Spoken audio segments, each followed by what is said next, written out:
If you're celebrating Kwanzaa, here's a great table setting by event planner Tanji Murray that celebrates African tradition.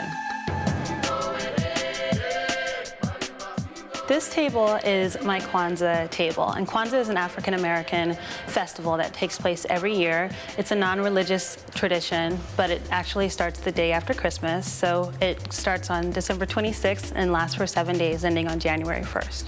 Each day of Kwanzaa represents a different principle, and the principles are actually meant to be carried throughout the year. So this feast is all about the 6th day of Kwanzaa, which is Kuumba, and the theme or principle of Kuumba is creativity.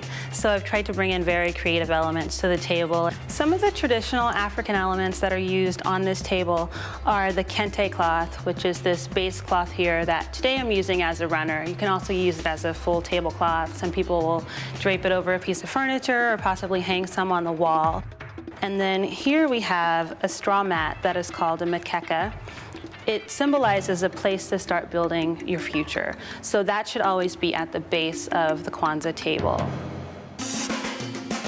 No Kwanzaa table is complete without a colorful assortment of fruit to symbolize a bountiful harvest. But it's the centerpiece of this table that showcases Tanji's creative twist on the traditional. These candles are actually in a kinara, which is a traditional Kwanzaa candle holder. And the colors in the kinara represent the colors of the African American flag, red, black, and green. In the kinara, the black candle would represent the African people, green would represent hope for the future, and the red candles represent blood. On this table, we have these figurines that a friend of mine was actually just sweet enough to bring me back from Botswana, representing African people. And then just a twist on the traditional taper, I have some green pillars here and then some red pillars over here. Tanji reflects the colors and organic textures of African culture with rich, earthy tones throughout the table setting. There are also some other textural elements that I've used, such as these suede napkins and the wooden and straw napkin rings that you see around them. Even down to the glasses, just going back toward earth tones and keeping it all very natural looking, but warm as well.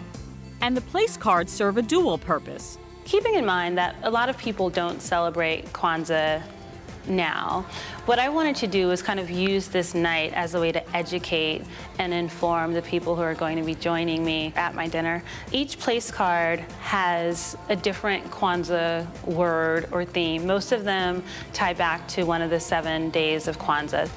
Another Kwanzaa tradition is the giving of gifts. The Swahili word for this gift is zawadi.